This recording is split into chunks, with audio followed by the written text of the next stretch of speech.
Hello and welcome to Ditching Hourly. I'm Jonathan Stark. Today I am joined by guest John Grant. John, welcome to the show. Thanks, Jonathan. Excited to be here.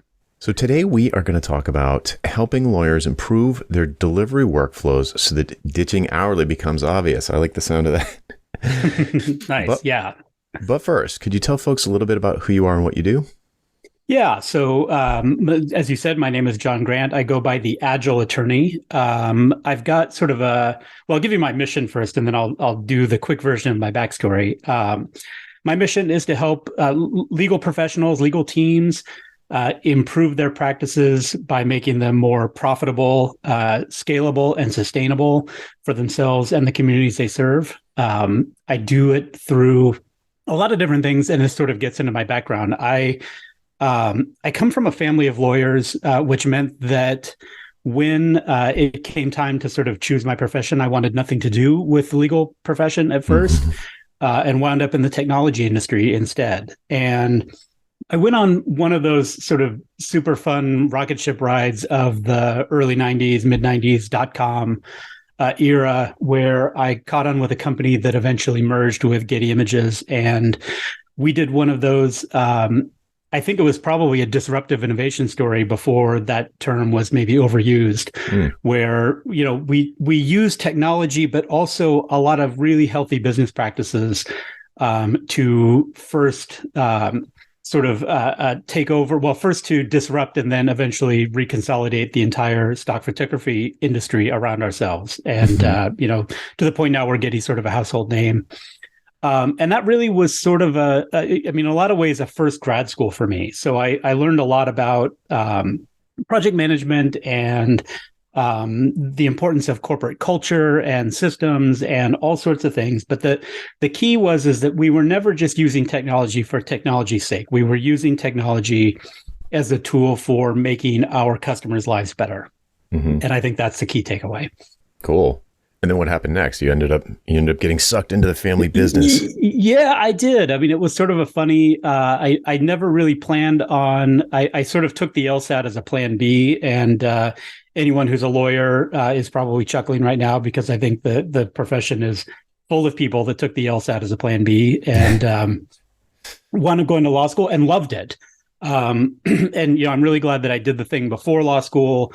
I think being a little bit older, having some real world experience, if nothing else, nothing that the law professors did in their like Socratic interrogation techniques would faze me, because I had presented to our CFO before and no one was going to be as tough as she was in my Getty days.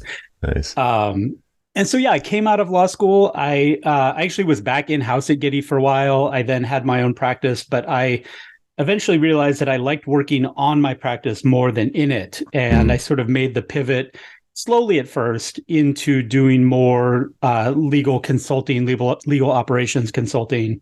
I've had a few different life cycles since then. I've been a solo a couple of times. I've worked with a couple other people a few times. I worked with a consulting firm for a while. And I was in-house at a big AmLaw 150 law firm for a while. So a lot of different things that I've learned in different parts of that career. Interesting. So one of the things, the premise here is improve delivery workflows for lawyers. And in an industry, well, first of all, I love having lawyers on the show because it's kind of like the prototypical hourly billing scenario. Right. Yeah. Yep. But there are others. I had someone on recently who, I don't think the show's out yet, but he sort of streamlines operations for car repair shops like mechanics. Sure. And they also bill by the hour. And he's like, geez, I'm having a really hard time getting traction. It's like, well, why would someone give you money to make less money? So, right. So like, what do you mean? Let's drill into what do you mean about improve their delivery workflows? Yeah. So one of the tools I use for framing is that in any law practice, and really this is probably true of any business, there are three high-level systems. There's the getting the work system, there's the doing the work system, or what I'm calling the delivery system, and then there's the getting paid system. For the most part, regardless of how lawyers bill, any problems that they're having in their getting paid system probably stems from a shortcoming in either they're doing the work or getting the work systems. And so if you've accumulated a bunch of AR, there are tools and there are things that you can do to improve that. They're actually relatively straightforward. It's a simple problem to solve in the legal industry. But that's not necessarily where I focus. At the other end, the getting the work system, right? That's sales, marketing, biz dev.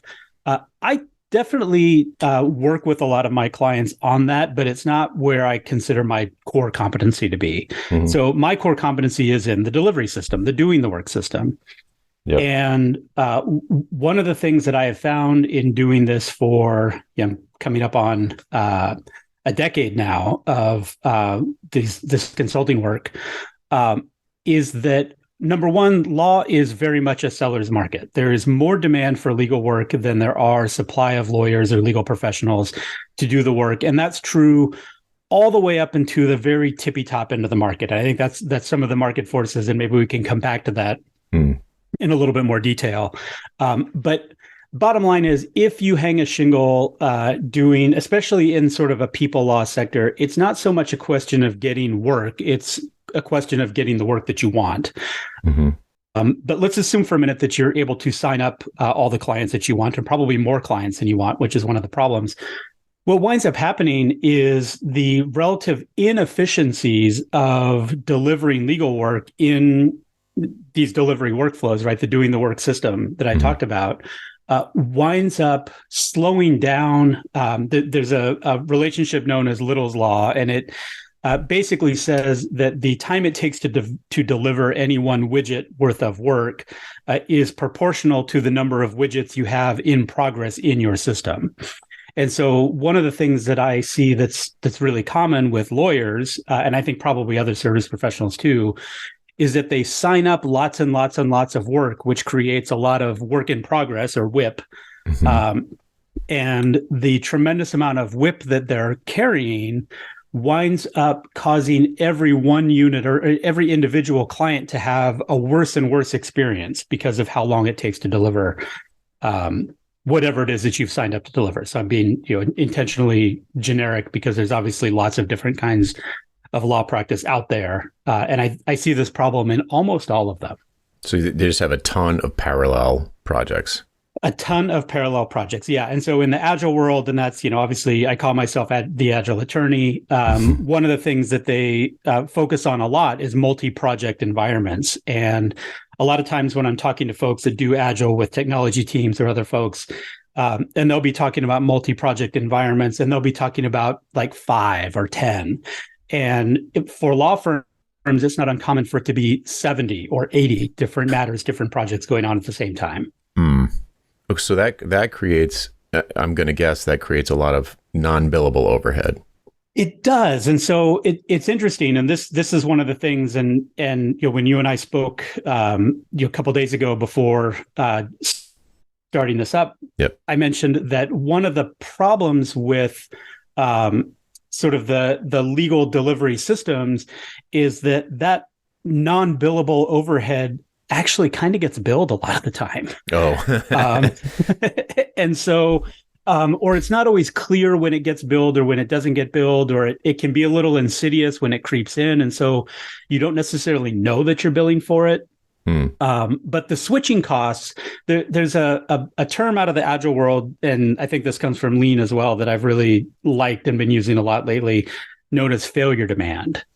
And failure demand is basically any demand on your time and attention that is the result of failing to do something correctly the first time, or maybe not having good processes and procedures. And so a real life manifestation of that, and this comes from a client that I've been doing a lot of work with recently, where one of the reasons he felt like he couldn't actually buckle down and focus on doing a bunch of the drafting tasks that he needed to get out the door was that he was constantly responding to client emails and client voicemails that were effectively people that he'd already promised work to, calling up and saying, "Hey, what's the status? Where's my stuff? I thought I'd have this by now." Yeah, there's a great Amazon story. The reason, or a huge motivation, and this might be apocryphal, but I read that a big reason for Amazon wanting to make the shipping window like a day is like quicker than humanly possible at the time, much quicker than humanly possible at the time,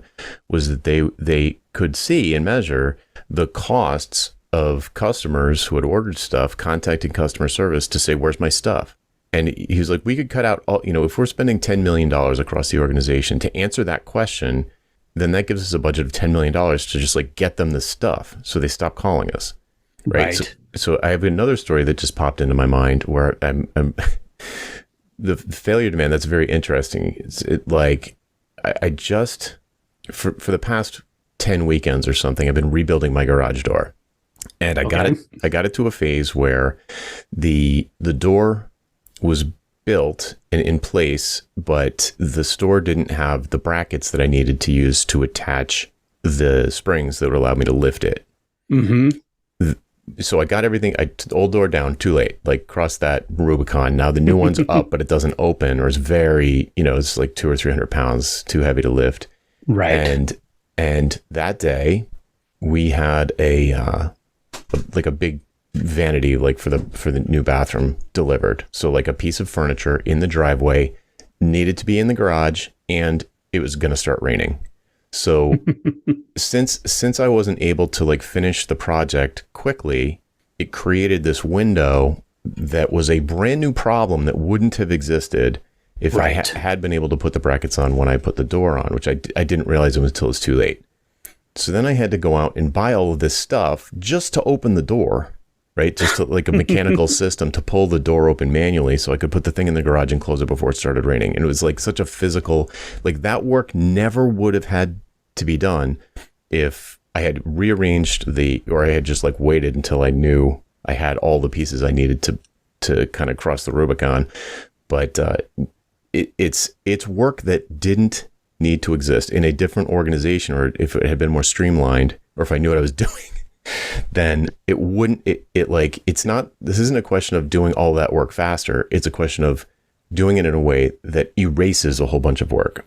Yeah, I think I love that example. And it's one where, it's totally normal, as, I assume that I know from listening to your show, right, that garage door repair is not your primary line of work. Therefore, it is understandable that as a rookie, as a DIYer, that you would get it wrong. Right. But if you'd hired a garage door company and they'd done that to you, you'd be furious. Oh, yeah.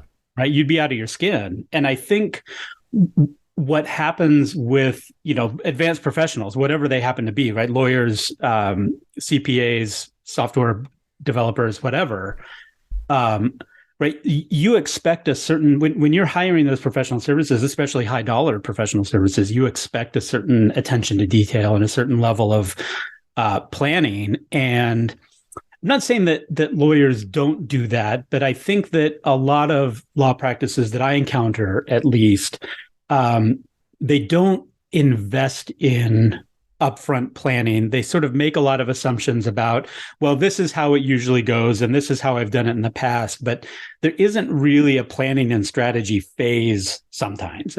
Some lawyers are better than others. Mm-hmm.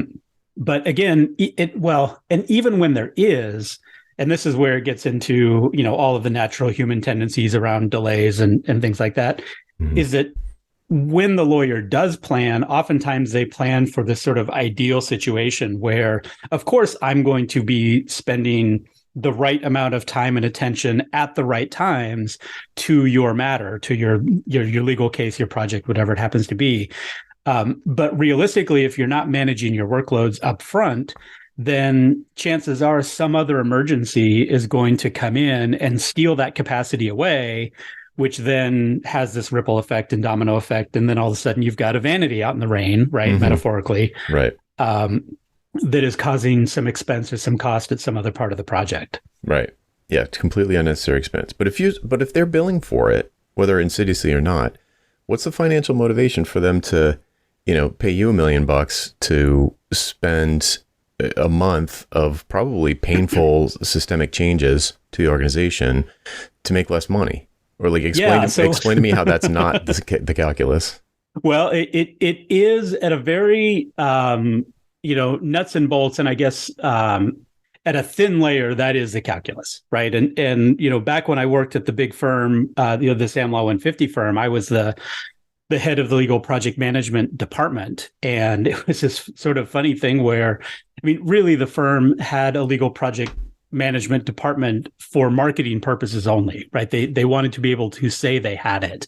And partners would call me up and they say, hey, I'm in this negotiation with XYZ client, and they want to do the legal project management thing on this case. And so can you do that thing? And I'd have to pause for a minute and say, well, a few things you need to know. Number one, it's not a thing I do for you. It's something I do with you, right? This is a team sport.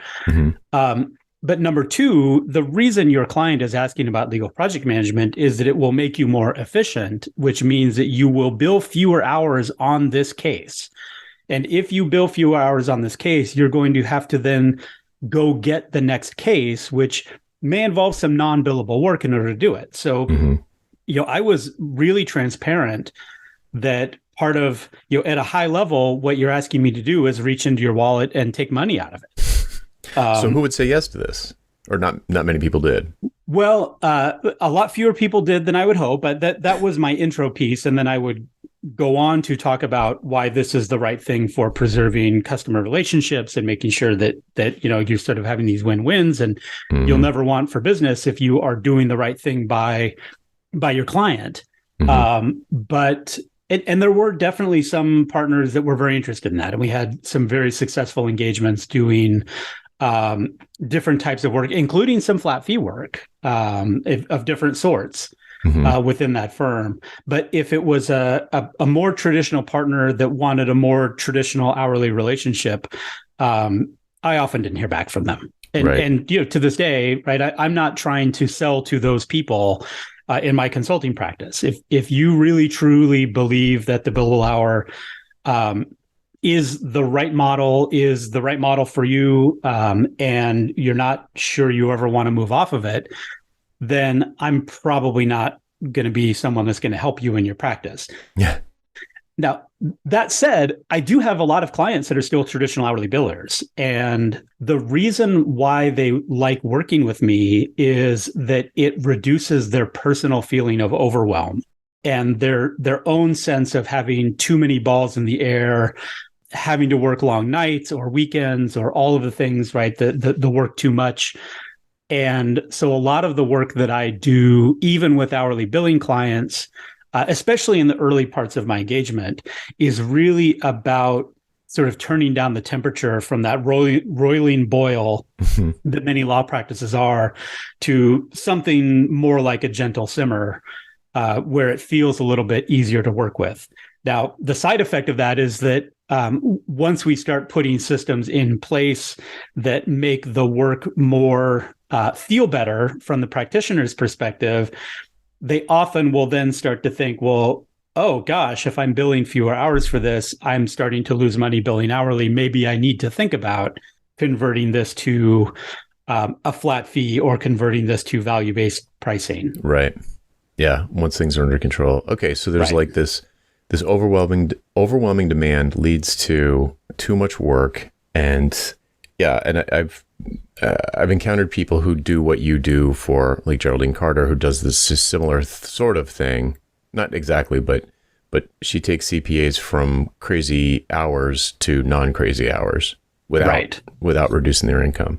So it's like there are, for anybody in the audience who is like not getting enough leads, there isn't as much demand, or they're not differentiated as much in the market. You've got a different problem. You need more leads.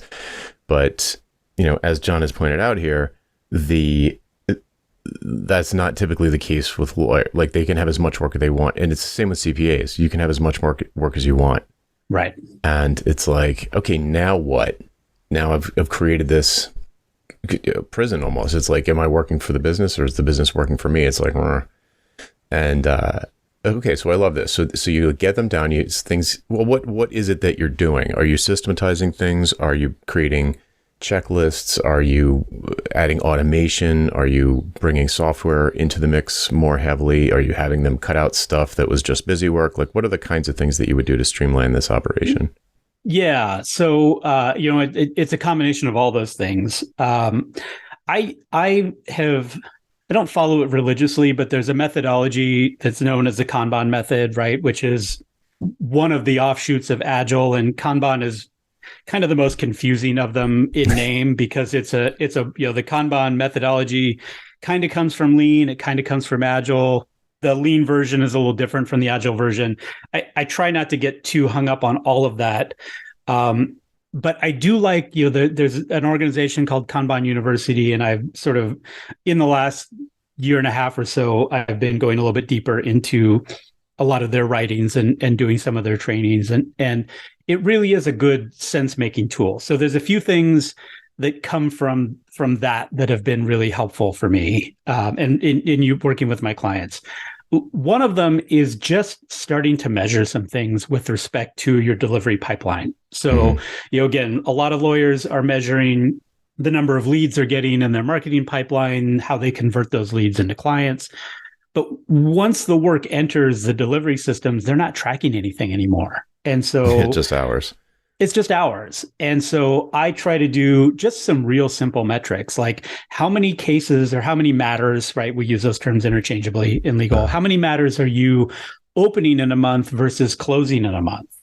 If you're opening more than you're closing, that means that your matters in flight or your matters in progress is going to go up, which according to Little's law means that your delivery of any one matter is going to now take longer. Yep. And so by doing those measurements, I try to begin to help lawyers be able to put some objective numbers around the thing that they're feeling around overwhelm, right? So the overwhelm is very emotional, very sort of visceral, but it's hard to put a data point on it. And so doing those simple measurements, the other thing we wind up measuring is what's the average case duration. And, if you've had enough lawyers on your show that you'll know that their favorite answer to questions like that is it depends. But there is an average, even if it's an average that's got a long tail in terms of what's affecting it. And so really trying to start with whatever they're doing and then begin to put some processes in place. And so checklists are a big one. I look at checklists a little bit differently than a lot of people. I don't think of checklists as to-do lists so much as they are quality standards. Yeah. And, you mentioned one in your garage door example. There actually are two important stages where these quality control checklists come in. The one that most people are familiar with is the definition of done, right? Something isn't complete to spec until all of these things on this checklist are true or at least accounted for. But the other one that is equally important is the definition of ready, which is what are all the things that have to be true or at least accounted for before you even begin the work. Yeah. And it's that lack of definition of ready that, or putting in place a definition of ready, I should say, is one of the easiest and most transformative things that I do when working with new clients, because what lawyers do, and I think any professional services business, especially if you're not keeping these metrics, it's really easy to say, well, what's one more case right now, right? This is what I do. I handle estate plans or I handle criminal defense, right? Whatever it happens to be. What's going to be the harm if this client who called and needs my services, if I just fit them in? And when you're not counting things, it's really hard to tell. And one of the funny things about Little's law and the relationship between work in progress and all the rest, and I'll give you the traffic on the freeway example, is it's really, obviously if the freeway is mostly empty, then cars are going the speed limit, if not, 10 to 50 miles over the speed limit pretty regularly. You can get a freeway up to about 75% capacity, 70 to 80% capacity maybe, and cars are still going pretty close to the speed limit. But once you get to that sort of 80 to 90% capacity, that's when things really start to slow down dramatically. Right. And so I think if you don't know what that capacity is, then any additional increment really has the potential to create some disasters for you and the clients that are already in there. Yeah, it reminds me of a bunch of things that we don't need to go into, but it's a little bit like the garage door example where where work existed. So in the traffic example, like work work has been created out of nothing for the drivers. Like they have to pay way more attention, be way more active in their driving. Yep. The speed goes way down because everybody has to be way more careful. And it's work that didn't need to be there if you had more capacity. Right. Now, so one of the or if you managed your existing capacity better. True. Yeah. Right. Right. So what kind, is there any pattern in the psychographic, sort of the worldview or the outlook of the people who are interested in doing this?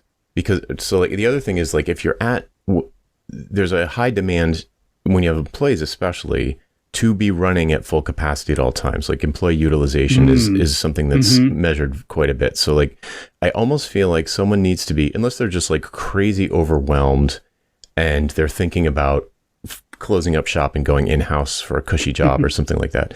Like what is the profile, if there is one, of the person that is feeling a pain that they want to do something about, even if that means not full employee utilization and not maximum billable hours?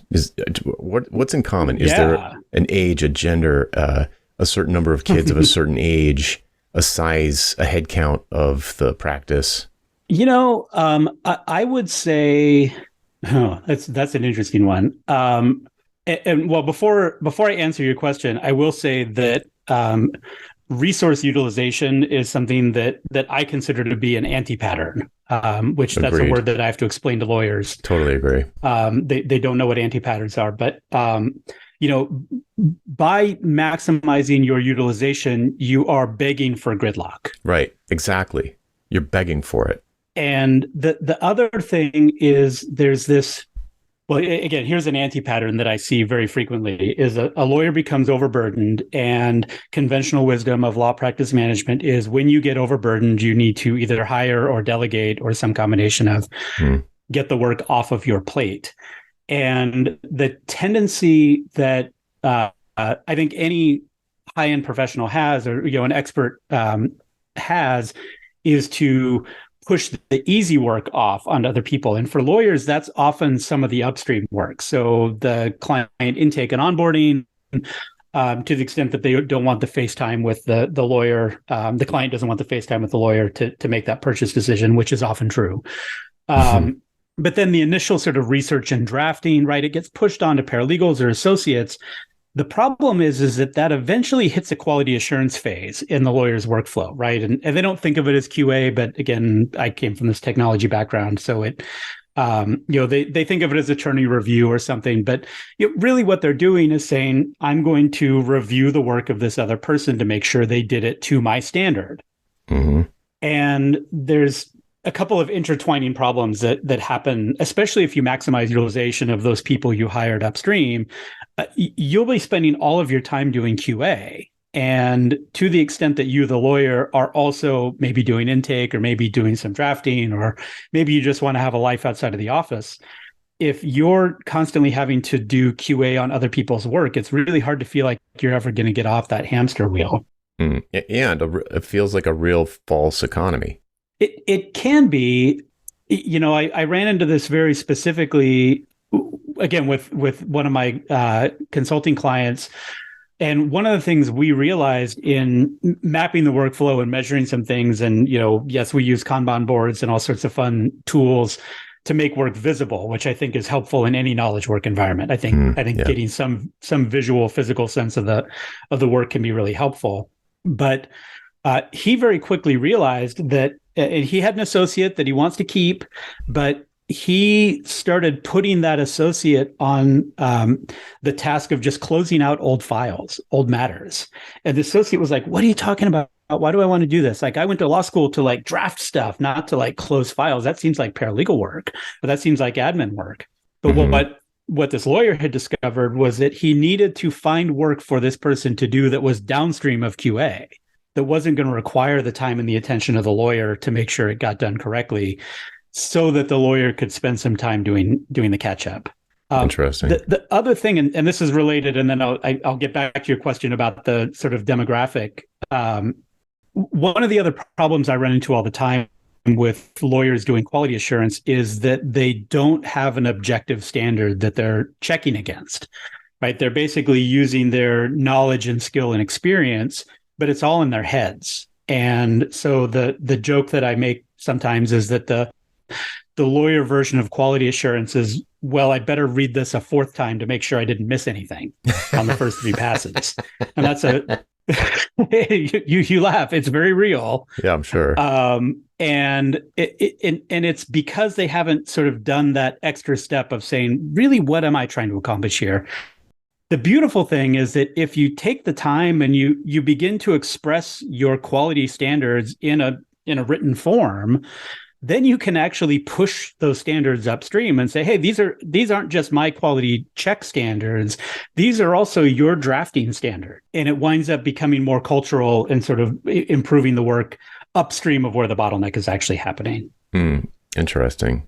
To answer your question, in terms of commonalities, I won't say this is the only one, but definitely transition planning, or firms that have been operating one way for successfully for many years, right? Probably decades, and all of a sudden there are newer, usually younger people that are moving into management, and they're starting to sort of question some of the assumptions around the old ways of working. And I would say some of my most successful clients are situations where sometimes it is, in very small practices, it's not uncommon for a son or daughter of an attorney to sort of be taking over the practice and saying, okay, if I'm going to be stuck with this for the next 30 years of my life, we're going to have to change some things from the way that mom or dad did things. Right. That same idea happens in, when it's not obviously moving to a family member as well. So when there's any sort of succession planning, transition planning, understanding, right, it's the whole Ron Popeil infomercial, right? At some point, they have their own little quiet, there must be a better way moment. And, hopefully if my content marketing is doing its job, then they will find me when they have that moment, if they confess it into Google. Right. If they confess to Google. That's funny. Okay. Well, that makes tons of sense. And I've seen the same thing happen in several other industries for other reasons, where the status quo is essentially an extinction level event. Like the status quo will not change until there's an air quotes extinction level event, where the people who got the business to where it is over the past 40 years retire, and the next generation starts to take over. And, some of those kids grew up with the internet, and they have Yes. have always seen, like, I have had the experience of, like, I can't stand paper-based processes as a customer when I have to deal with, I don't know, the school department or the IRS or some other, bureaucratic institution. So, like, why are we operating in that same way? Like, is there not, there's got to be a better way. Is there not a better way to do this? Right. So, okay. So the thing about, let's just loop back to the original premise of this episode, which was like, once you get things down to a nice active simmer instead of boiling over constantly, how does the idea of ditching hourly become clear to them? Is it just like patently obvious that, like, oh wow, we could really predict scope on a huge class of matters. Why don't we just fix price them and deliver better results for less money for more profit? Does it become obvious, or do you introduce them to this notion, or do they have to be led horse to water style? I would say that most lawyers, most of my clients, I should say, I don't know about most lawyers in general, but will start to come to some realization on their own. Right. And part of it is just a function of not being on the treadmill, which means you have a second to catch your breath and look around and start thinking more expanded about things. I'll give you a great example. Sort of one of my longest term clients, and this is the guy that I've been working with for, I think, 7 years now. He's I think he's my single longest client. And a lot of what we did in the early going, and this is a multi-year process, by the way, and it doesn't have to be, but when you've got a really busy law firm, it's hard to carve out the time to do the process improvement work. So it winds up being very incremental. But eventually we got to a place with this practice where they felt pretty good about the state of their day-to-day processing of the work. And this is an estate planning and administration practice in California. Mm-hmm.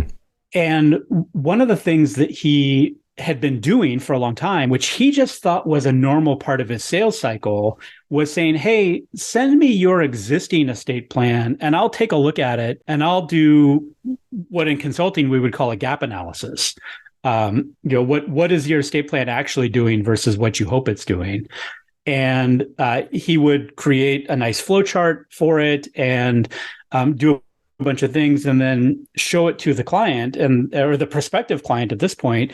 And the prospective client was very regularly saying, oh my gosh, I understand my estate plan for the first time ever. Like, why didn't the last lawyer who actually drafted this darn thing do this for me?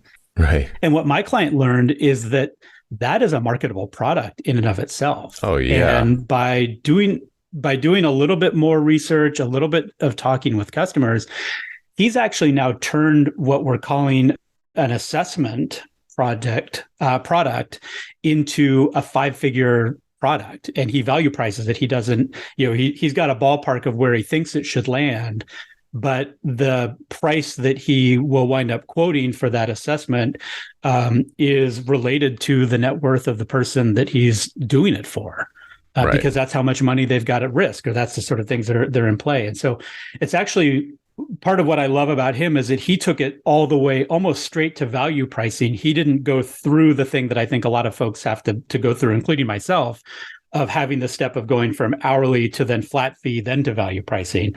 He just went for it and went for value pricing. And that's been great. He still does some flat fee work too. So the other piece that we've wound up doing is saying, okay, the basic, once he actually sells the estate plan, the basic estate plan, that is a flat fee and it's the same for everybody. But it's all the ancillary documents that you might need. And the more complicated your estate, the more complicated the sources of your wealth, the more different little things you're going to need. And so that's where he almost builds to value pricing through the combination of the deliverables that he has to put together in order to build this estate plan. Right. Yeah, it makes sense. So cool. I'm looking at the clock, so we probably have to wrap up soon, but I want to ask a self-serving question, which is, you've been doing this for, I think you said coming up on a decade, and have you, across that period of time, has it felt like there is, more or fewer lawyers billing hourly? Does it feel like a small minority is increasing of folks who are giving some sort of flat fee, whether it's a kind of productized menu-driven approach or if it's value pricing? Do you feel like there's any movement, or is it pretty static? I think there's been a ton of movement. I think there's more movement than most people in the profession want to recognize. I think that there are now entire practice areas where flat fee is the norm, estate planning being one of them. Immigration is very common for most immigration work for flat fee to be the norm. I'm trying to think of others. So there's a trademark is another one, different types of IP. Where it just is almost automatic. There are others. There's been a lot of movement towards subscription type legal pricing. Another client that I'm working with right now that's a startup firm that they're effectively an outside general counsel model.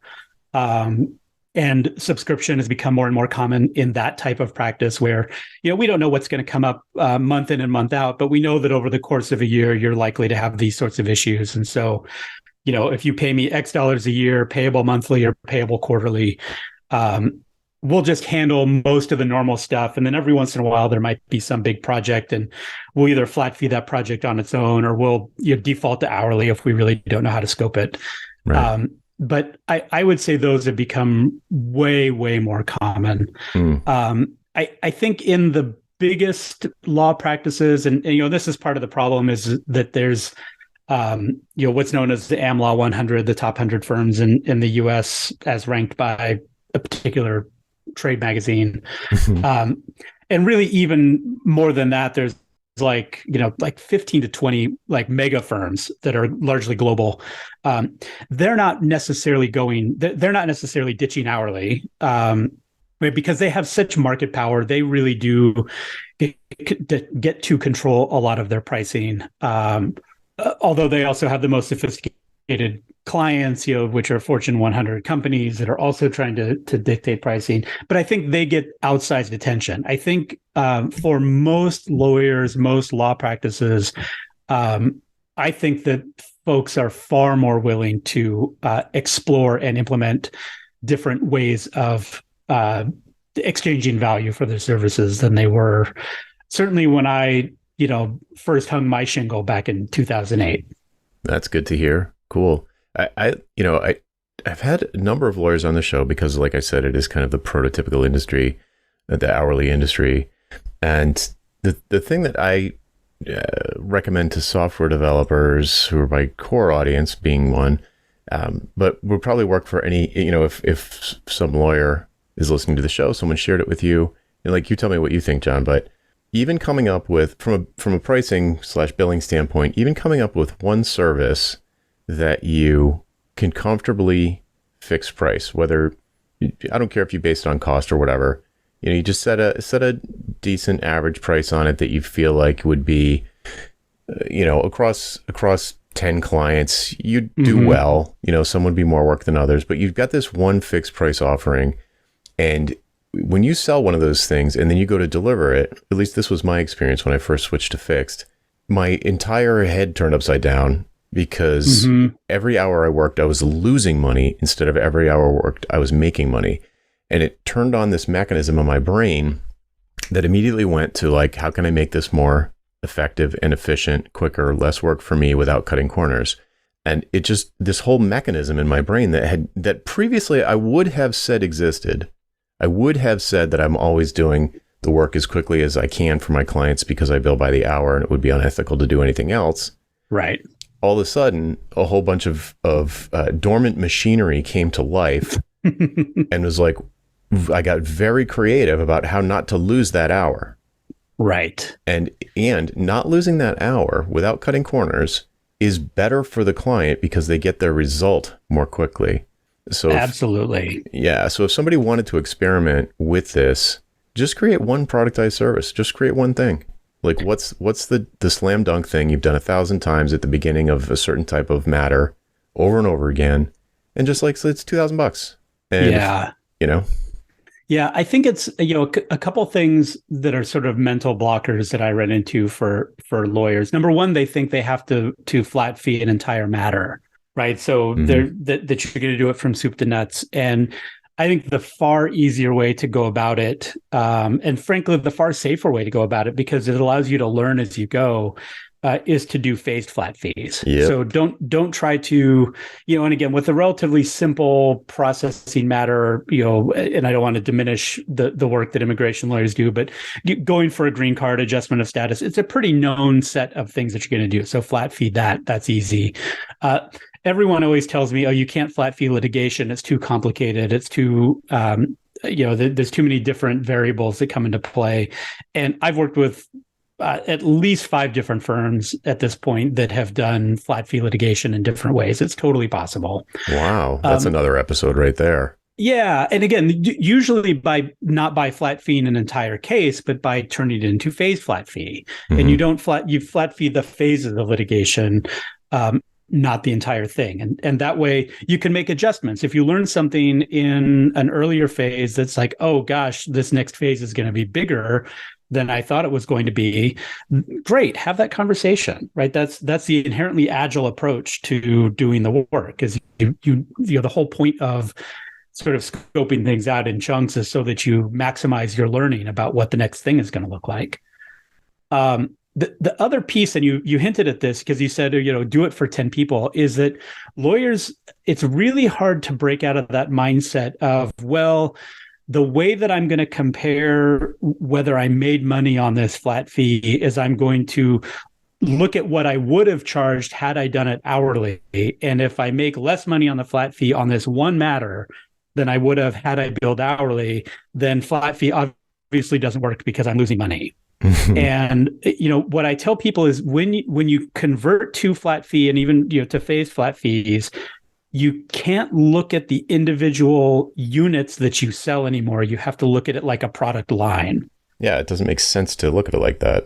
Right. Yeah. And so you have to say, okay, over the course of 10 or 20 or 100 sales of this widget, yeah, I'm going to make more money on some than on the other. But how is the product line? What is the health of the product line overall? Not what is the sale of, what's the health of one individual sale? But that's a really hard mindset to get out of. Oh, I agree. Yeah, I agree. There's another factor to it that's super important, which is they'd be making that decision flat fees don't work before they've had any chance to let it sink in and optimize the cost of delivery. Right. So it's right. Like, even if they came close to what they would have made hourly, they have set themselves, it's a win, a huge win, because they've set themselves up in a way that they can deliver that thing probably in half of the time for the same money. So like, there's no way to optimize an hourly profit wise. There's no way to optimize hourly. There's nothing, because assuming you're honest, if somebody buys an hour, it takes you an hour to deliver it. And time is the only meaningful cost in this situation. I mean, there's like maybe rent or computers or something, but there's just not that, it's like time is the main expense here for the seller.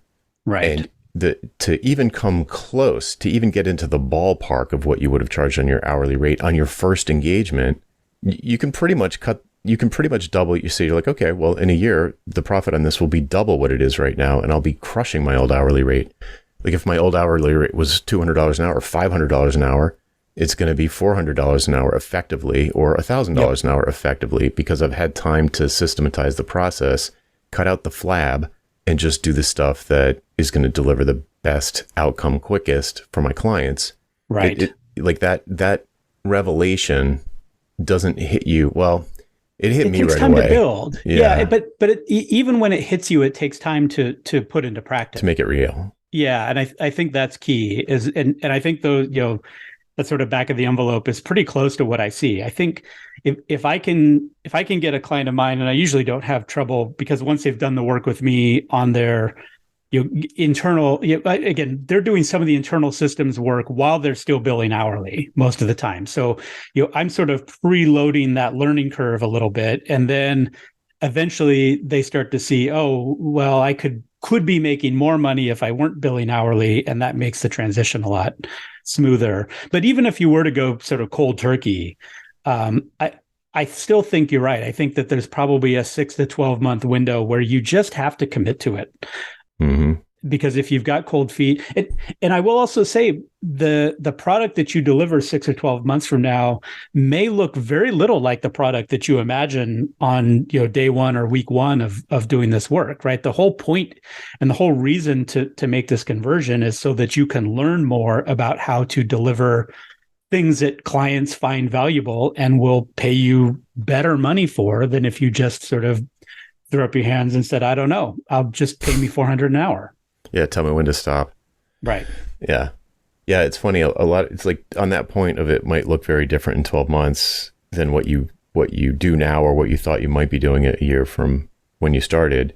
I get a lot of software developers who are like, well, show me, can you give me some examples? And, it's a genuine question. Like, can you give me some examples of software developers who are either using value pricing or have productized services? And it's really hard, because once they understand, like once someone who knows how to write software understands the concept of real profit, they mm-hmm. change their business so that, because they're like, oh, well, I'm not going to offer services anymore. That's a terrible, it's like right. Risky, hard. It's like, I'm going to make a SaaS, or I'm going to create an info product, or so they kind of leave the profession, air quotes. Mm-hmm. It's different from lawyers, but because I would suspect that few people are just, after all of the sunk cost of law school and the identity and all of that, is probably fewer people making a pivot like that from like service to product. I know they exist, but it's pretty common in software.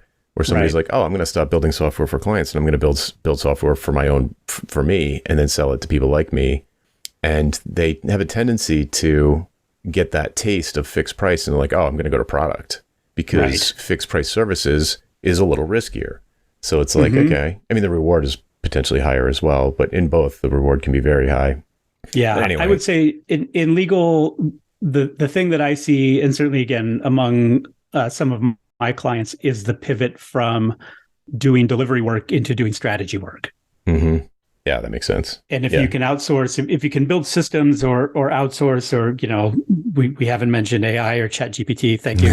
But all these things, right, that, you know, that do promise to take time out of the technical work of delivering widgets, right? Legal document widgets in this case. Right. Then, you know, the natural place to go with all of the sunk costs of going to law school is moving into strategy work. Right. Yeah, increase your altitude of involvement in my terminology. Right. Cool. This has been amazing. Thanks so much, John. No, thanks for having me. So it's fun to get to actually interact with you on the podcast instead of being a passive listener. Right. So, you know, if there are any lawyers listening who have this sort of this modern worldview, where can they go to find out more about what you're doing and maybe get in touch? Sure. Agileattorney.com, or if you Google Agile Attorney, I think I'm still the first person that comes up. There are some others. I would say follow me on the socials, but that's all in flux right now too. I guess LinkedIn is probably the easiest place to find me. I'm occasionally on some of the others, but not as reliably as I used to be. Right. Same here. All right. Well, thanks again. Yep. Thanks for having me. All right, folks, that's it for this week. I'm Jonathan Stark, and I hope you join me again next time on Ditching Hourly. Bye.